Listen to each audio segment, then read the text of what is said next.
अंडा मांसाहारी है या शाकाहारी? मुर्गी ही तो अंडा देती है, तो ये नॉन वेज कैसे हुआ?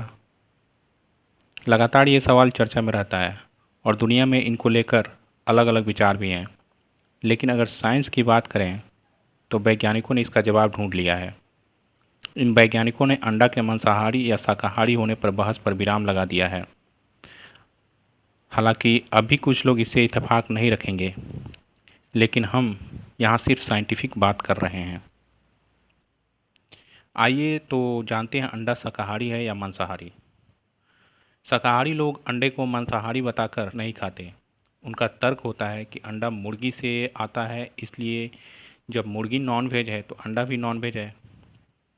लेकिन साइंस कहती है कि दूध भी जानवर से ही निकलता है, तो वो शाकाहारी कैसे? ज़्यादातर लोगों की गलतफहमी है कि अंडे से बच्चा निकलता है। लेकिन अगर आप इस कारण से अंडे को मांसाहारी मानते हैं तो आपको बता दें कि बाज़ार में मिलने वाले ज़्यादातर अंडे अनफर्टिलाइज्ड होते हैं। इसका मतलब उनसे कभी चूजे बाहर नहीं आ सकते। इस गलतफहमी को दूर करने के लिए वैज्ञानिकों ने भी साइंस के जरिए इस सवाल का जवाब देने की कोशिश की है। उनके मुताबिक अंडा शाकाहारी होता है।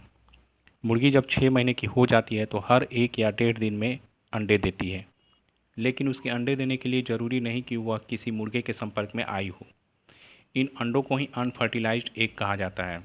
वैज्ञानिकों का दावा है कि इनमें से कभी चूजे नहीं निकल सकते। ऐसे में अगर आप अभी तक अंडे को मांसाहारी मानते हैं तो भूल जाइए, क्योंकि अंडा शाकाहारी है। दरअसल अंडे में 3 लेयर होती है। पहला छिलका, दूसरा सफ़ेदी और तीसरा अंडे की जर्दी। अंडे पर की गई एक रिसर्च के मुताबिक अंडे की सफ़ेदी में प्रोटीन होता है, उसमें जानवर का कोई हिस्सा मौजूद नहीं होता। इसलिए तकनीकी रूप से एग वाइट शाकाहारी होता है।